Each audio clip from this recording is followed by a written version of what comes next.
Welcome back to another technical deep dive here in the debug zone.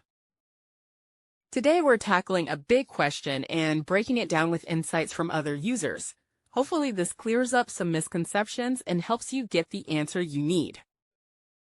So buckle up, stay a little curious, and let's jump right in.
And that's a wrap.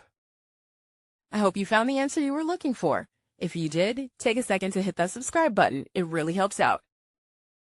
And let me know in the comments which solution worked best for you. See you next time in the debug zone.